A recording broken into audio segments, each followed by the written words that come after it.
Assalomu alaykum, hurmatli ota-onalar. Va'da qilganimizdek, mana shu darsligimiz videosini sizlar uchun tayyorladik. Demak, birinchi o'rinda bolalarimizni qiladigan xatosi, asosan bu bolalar emas, ustozlarning xatosi.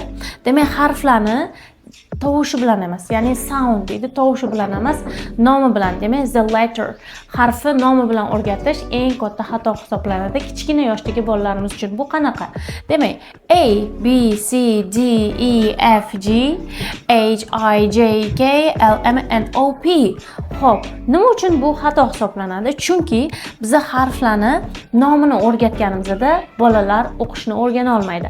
Lekin dunyoda mashhur bo'lgan xalqaro Montessori uslubi, Montessori metodi asosida esa bolalarimizga eng avvalo, demak, harflarni tovushlari o'rgatilishi kerak. Keling, hozir birgalikda mana shu har bitta harflarimizni tovushini birgalikda o'rganib chiqamiz. Va siz ham farzandingizga eng avvalo harflarni nomini emas, tovushlarini o'rgatishingiz kerak bo'ladi. Qani ketdik. A, B, K, D, E,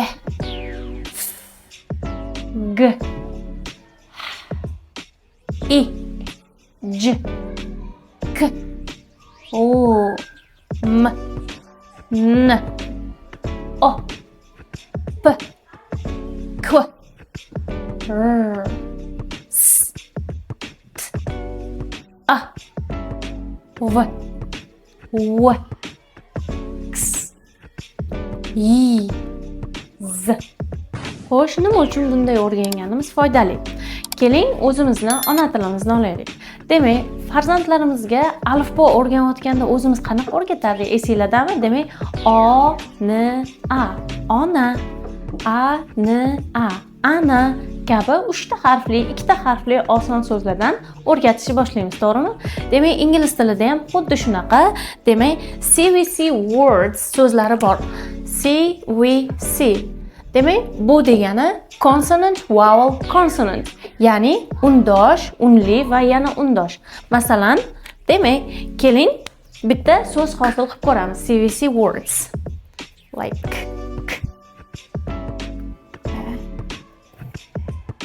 yes. Qani endi buni harflar nomi bo'yicha aytib ko'ramiz. C-A-T. C-A-T. Farzandlarimiz shunaqa o'qiy oladimi? Yo'q, albatta. Keling endi tovushlar bilan o'qib ko'ramiz. K-A-T. Cat. Demak, ko'rib turibsizki, bu usulda farzandingiz bemalol bir kunda o'qib keta oladi. Shuni kesib tashlash. And va yana keling yana bir boshqa so'z ko'ramiz. For example,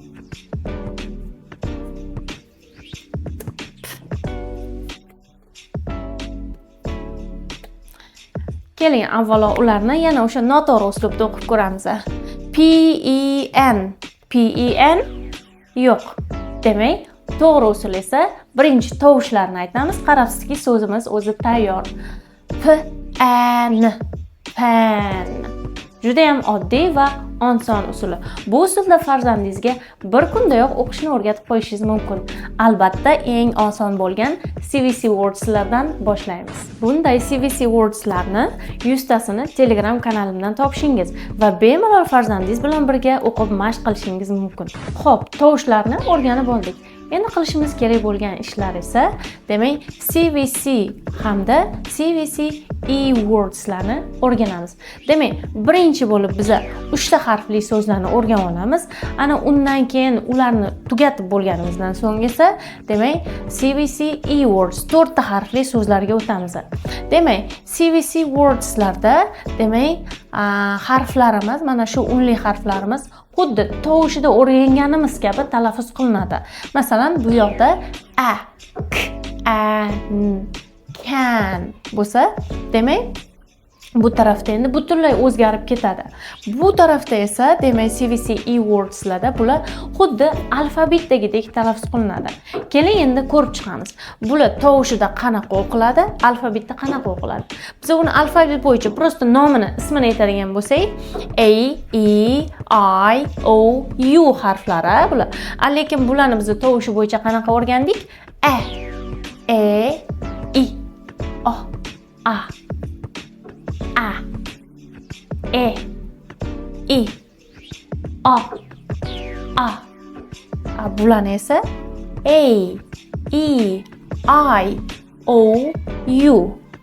Keling endi solishtirib birgalikda o'qiymiz. Can.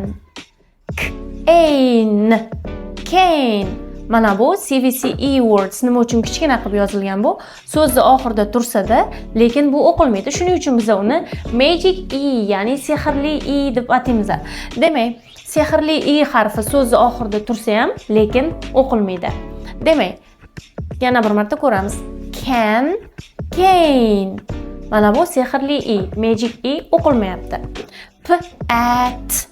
Pat, Pete. Mana bu sehrli E o'qilmayapti. Fin,